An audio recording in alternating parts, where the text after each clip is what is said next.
Assalamualaikum warahmatullahi wabarakatuh. Halo teman-teman. Pada kesempatan kali ini, kami dari kelompok 3 akan membahas mengenai kependudukan dan ketenagakerjaan. Jadi, apa saja sih yang dibahas? Sebelum masuk ke materi, perkenalkan terlebih dahulu, saya Amelia dan rekan-rekan saya ada Nur Hidayat, Wahyu Ningsih, Hana Istiqomah, dan Firna Asri Mawarni. Jadi, di sini ada 4 sub pokok bahasan. Yang pertama, konsep kependudukan. Yang kedua, pertumbuhan penduduk. Yang ketiga, konsep ketenagakerjaan. Dan yang keempat, ada kesempatan kerja. Baik, untuk pembahasan yang pertama akan disampaikan oleh Nur Hidayat. Selanjutnya akan dilanjutkan oleh saya sendiri, Wahyu Ningsih, Hana Istiqomah, dan yang terakhir adalah Firna Asri Mawarni. Baik, langsung saja. Ya, baik. Yang pertama yaitu konsep kependudukan. Menurut Undang-Undang Nomor 24 tentang perubahan atas Undang-Undang Nomor 23 Tahun 2006 tentang administrasi kependudukan. Jadi, penduduk adalah warga negara Indonesia dan orang asing yang bertempat tinggal di Indonesia. Di sini penduduk dikelompokkan menjadi 2, yaitu yang pertama penduduk usia kerja dan yang kedua penduduk bukan usia kerja. Penduduk usia kerja adalah penduduk yang berusia 15 tahun ke atas, atau lebih jelasnya yang berumur 15 sampai 64 tahun. Sedangkan penduduk bukan usia kerja adalah penduduk yang berusia 0 sampai 14 tahun dan yang berusia 65 tahun ke atas atau lebih dikenal dengan lansia. Penduduk usia kerja juga dapat dikelompokkan menjadi angkatan kerja dan bukan angkatan kerja. Yang dimaksud angkatan kerja adalah penduduk usia produktif yang berusia 15 sampai 64 tahun yang sudah mempunyai pekerjaan tetapi untuk sementara tidak bekerja maupun yang sedang aktif mencari pekerjaan. Dan di sini angkatan kerja yang bekerja dapat dikelompokkan menjadi 5. Yang pertama yaitu penduduk yang bekerja menurut kelompok umur, kemudian penduduk yang bekerja menurut tingkat pendidikan, penduduk yang bekerja menurut lapangan usaha, penduduk yang bekerja menurut status pekerjaan, penduduk yang bekerja menurut jumlah jam kerja. Kemudian pengertian pengangguran. Pengertian pengangguran adalah orang yang masuk dalam angkatan kerja, yaitu usia 15 sampai 64 tahun yang sedang mencari pekerjaan dan belum mendapatkan pekerjaan, seperti itu. Contoh begini. Contoh orang yang tidak bekerja yaitu seperti ibu rumah tangga, mahasiswa, siswa SMP, SMA gitu. Dan sebagaimana karena sesuatu hal tidak atau belum membutuhkan pekerjaan, seperti itu. Menurut BPS, pengangguran adalah istilah untuk orang yang tidak bekerja sama sekali, sedang mencari kerja, bekerja kurang dari 2 hari selama seminggu, atau seseorang yang sedang berusaha mendapatkan pekerjaannya. Adapun jenis-jenis pengangguran menurut penyebabnya. Yang pertama yaitu pengangguran friksional, yaitu pengangguran yang bersifat sementara akibat adanya kendala waktu, informasi, dan kondisi geografis antara pelamar kerja dan pembuka lowongan kerja pada saat itu. Kemudian yang kedua, pengangguran struktural. Di mana keadaan di mana pengangguran yang mencari pekerjaan tidak mampu memenuhi persyaratan yang ditentukan pembuka lapangan kerja. Jadi di sini belum sesuai gitu. Dan yang ketiga, pengangguran musiman. Di keadaan menganggur karena adanya fluktuasi kegiatan ekonomi jangka pendek yang menyebabkan seseorang harus menganggur gitu. Contoh kayak petani gitu kan musiman, sekarang lagi musim panen gitu, pas itu aja penduduk itu bekerja. Nah, setelah panen kan nganggur lagi gitu. Kemudian pengangguran siklis. Pengangguran ini itu akibat imbas naik turun siklus ekonomi, sehingga permintaan tenaga kerja lebih rendah ditimbang dengan penawaran kerja. Siklis. Kemudian yang terakhir, pengangguran teknologi. Nah, pengangguran ini yang saat ini dialami oleh tenaga kerja pada saat ini, yaitu dimana pengangguran yang ditimbulkan oleh adanya pergantian tenaga manusia oleh tenaga mesin dan bahan kimia, seperti pada saat ini ya.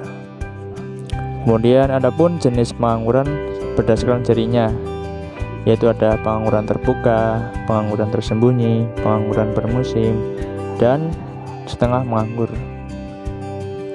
Dan perlu diingat di sini, besarnya tingkat pengangguran dapat dihitung dengan menggunakan konsep tingkat pengangguran terbuka atau lebih dikenal dengan TPT. Pengangguran terbuka merupakan bagian dari angkatan kerja yang tidak bekerja atau sedang mencari pekerjaan atau sedang mempersiapkan pekerjaan. Dan mereka yang tidak mencari pekerjaan karena merasa tidak mungkin mendapatkan pekerjaan, dan mereka yang sudah memperoleh pekerjaan tapi belum bekerja. Di sini juga tingkat pengangguran terbuka diukur sebagai persentase jumlah penganggur atau pencari kerja terhadap jumlah angkatan kerja. B. Konsep pertumbuhan penduduk. Apa sih itu pertumbuhan penduduk?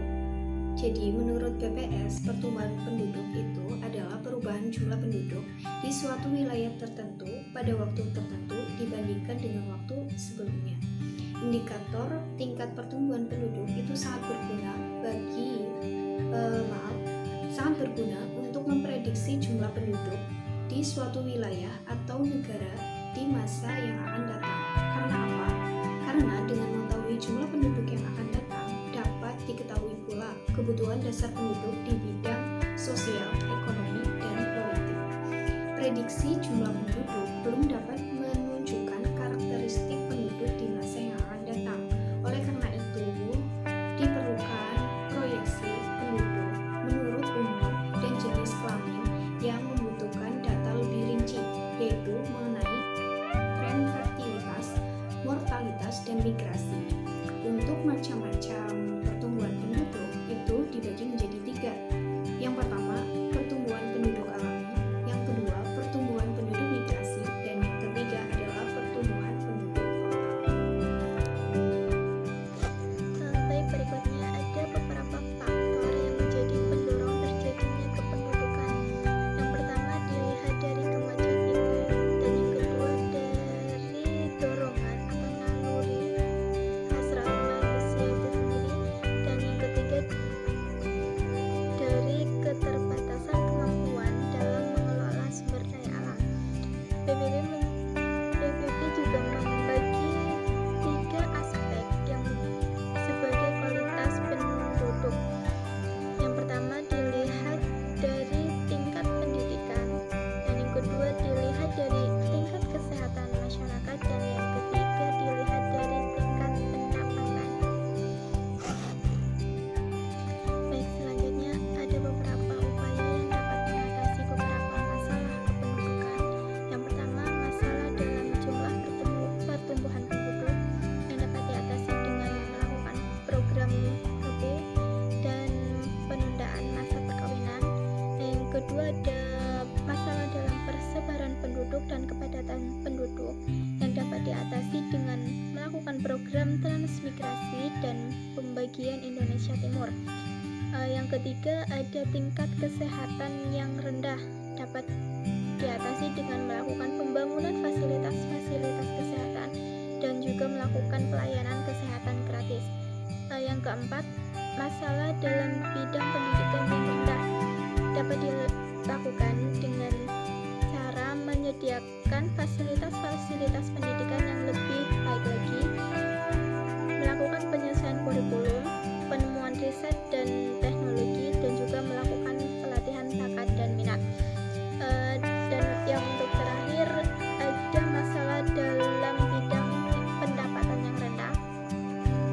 diatasi dengan melakukan pengadaan lapangan pekerjaan yang lebih banyak lagi dan juga penyederhanaan biaya operasi dalam mendirikan sebuah usaha. Untuk selanjutnya yaitu konsep ketenagakerjaan. Tenaga kerja adalah setiap orang yang mampu melakukan pekerjaan guna menghasilkan barang atau jasa untuk memenuhi kebutuhan sendiri maupun masyarakat. Kesempatan kerja adalah banyaknya orang yang dapat tercantum untuk bekerja pada suatu perusahaan atau instansi. Model kesempatan kerja dapat dijelaskan dari dua sudut pandang. Yang pertama, teori klasik. Teori klasik mengemukakan mengenai kesempatan kerja, yaitu tingkat output dan harga keseimbangan atau equilibrium hanya bisa dicapai kalau perekonomian berada pada tingkat kesempatan kerja penuh. Sementara itu, keseimbangan dengan kesempatan kerja penuh hanya bisa dicapai melalui bekerjanya mekanisme pasar bebas. Yang kedua yaitu teori Keynes. Perekonomian tergantung pada segi permintaan, yaitu tergantung pada pembelanjaan atau pengeluaran agregat atau permintaan agregat yang dilakukan perekonomian pada suatu waktu tertentu.